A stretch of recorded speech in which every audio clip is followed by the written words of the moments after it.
सनातन धर्म में हनुमान जी को अमर माना गया है। मान्यता है कि जहाँ भी भगवान श्री राम का नाम लिया जाता है, वहाँ हनुमान जी किसी न किसी रूप में अवश्य उपस्थित रहते हैं। कलयुग में भी वे जीवित हैं और अपने भक्तों की रक्षा कर रहे हैं।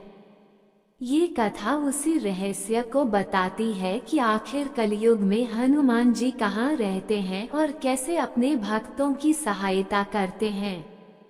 बहुत समय पहले हिमालय के पास एक छोटा सा गांव था। उस गांव में अर्जुन नाम का एक युवक रहता था। वह बचपन से ही भगवान राम और हनुमान जी का बहुत बड़ा भक्त था। उसकी माँ रोज सुबह उसे हनुमान चालीसा सुनाया करती थी। समय बीतता गया, अर्जुन बड़ा हुआ, लेकिन उसके जीवन में परेशानियां भी बढ़ने लगीं। घर में गरीबी, काम में असफलता और लोगों का अपमान उसे अंदर से तोड़ने लगा। एक दिन दुखी होकर उसने अपनी माँ से पूछा, माँ, क्या सच में हनुमान जी आज भी इस धरती पर हैं? अगर हैं, तो दिखाई क्यों नहीं देते? माँ मुस्कुराई और बोली, बेटा, हनुमान जी वहाँ रहते हैं जहाँ सच्ची भक्ति, राम नाम और धर्म होता है। लेकिन उन्हें देखने के लिए आंखों से ज्यादा शुद्ध हृदय चाहिए। माँ की बात अर्जुन के मन में बैठ गई। उसने निश्चय किया कि वह हनुमान जी के दर्शन करके ही रहेगा। एक सुबह अर्जुन घर छोड़कर जंगलों और पहाड़ों की ओर निकल पड़ा। कई दिनों तक भटकने के बाद वह एक पुराने मंदिर तक पहुंचा। मंदिर टूटा हुआ था, लेकिन वहां से राम राम की मधुर ध्वनि आ रही थी। अंदर जाकर उसने देखा कि एक वृद्ध साधु दीपक जलाकर रामायण का पाठ कर रहे थे। अर्जुन ने साधु को प्रणाम किया और पूछा, महाराज, क्या आप जानते हैं कि कलयुग में हनुमान जी कहाँ रहते हैं? साधु मुस्कुराए और बोले, लोग उन्हें पहाड़ों, गुफाओं और जंगलों में खोजते हैं, लेकिन वे तो हर उस स्थान पर रहते हैं जहां राम नाम गूंजता है। फिर साधु ने अर्जुन को एक कथा सुनाई। साधु बोले, जब रामायण का युद्ध समाप्त हुआ और भगवान राम अयोध्या लौटे, तब सभी वानरों को विदा दी गई। लेकिन हनुमान जी ने भगवान राम से कहा, प्रभु, मैं आपके बिना कैसे रहूंगा? तब भगवान राम ने कहा, हनुमान, जब तक इस संसार में मेरा नाम लिया जाएगा, तुम पृथ्वी पर रहोगे और भक्तों की रक्षा करोगे। इसी कारण हनुमान जी को चिरंजीवी कहा जाता है। साधु ने आगे कहा, कलयुग में हनुमान जी विशेष रूप से 3 स्थानों पर निवास करते हैं, जहाँ रामायण का पाठ होता है, जहाँ सच्चे मन से राम नाम लिया जाता है, जहाँ कोई दुखी व्यक्ति पूरी श्रद्धा से उन्हें पुकारता है। अर्जुन ध्यान से सब सुनता रहा। साधु ने फिर कहा, लेकिन एक रहस्य और भी है। कहा जाता है कि हनुमान जी हिमालय के गंधमादन पर्वत पर भी निवास करते हैं।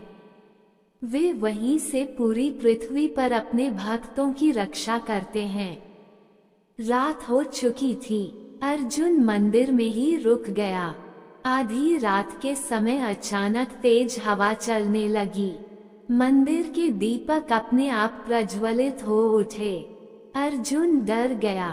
तभी उसे मंदिर के बाहर से भारी आवाज सुनाई दी, राम का नाम लेने वाला कभी अकेला नहीं होता।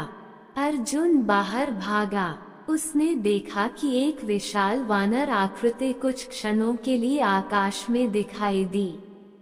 उसकी आंखों में तेज था और शरीर से दिव्य प्रकाश निकल रहा था। अर्जुन की आंखों से आंसू बहने लगे। वह समझ गया कि यह कोई साधारण दृश्य नहीं था। जब उसने पीछे मुड़कर साधु को देखने की कोशिश की, तो साधु वहां नहीं थे। केवल रामायण की पुस्तक और जलता हुआ दीपक रखा था। अर्जुन समझ चुका था कि वे साधु स्वयं हनुमान जी थे। अगली सुबह अर्जुन अपने गांव लौट आया। अब उसका जीवन पूरी तरह बदल चुका था। उसने लोगों की सहायता करना शुरू किया, रोज हनुमान चालीसा का पाठ करने लगा और हर किसी को राम नाम का महत्व समझाने लगा। धीरे धीरे उसके जीवन की परेशानियां समाप्त होने लगी। गांव के लोग भी उसके साथ भक्ति करने लगे। एक दिन गांव में भयंकर तूफान आया। सभी लोग भयभीत थे। तभी मंदिर की घंटियां अपने आप बजने लगी और लोगों ने महसूस किया कि किसी अदृश्य शक्ति ने पूरे गांव की रक्षा कर ली। अर्जुन मुस्कुराया। उसे विश्वास था कि हनुमान जी आज भी अपने भक्तों के साथ हैं। कलयुग में हनुमान जी से जुड़ी मान्यताएं। माना जाता है कि जहाँ भी हनुमान चालीसा का पाठ होता है, वहाँ हनुमान जी अवश्य आते हैं। मंगलवार और शनिवार को उनकी विशेष पूजा की जाती है। संकट के समय जय श्री राम और जय बजरंग बली बोलने से भय दूर होता है। कई संतों ने दावा किया है कि उन्हें आज भी हनुमान जी के दर्शन हुए हैं। कथा से शिक्षा। यह कथा हमें सिखाती है कि भगवान को पाने के लिए केवल आंखें नहीं, बल्कि सच्ची श्रद्धा चाहिए। हनुमान जी किसी एक मंदिर या स्थान में सीमित नहीं हैं। वे हर उस हृदय में रहते हैं जहां प्रेम, सेवा, भक्ति और राम नाम बसता है। कलयुग में भी हनुमान जी अपने भक्तों की रक्षा कर रहे हैं। जो व्यक्ति सच्चे मन से उनका स्मरण करता है, उसे साहस, शक्ति और विश्वास अवश्य मिलता है।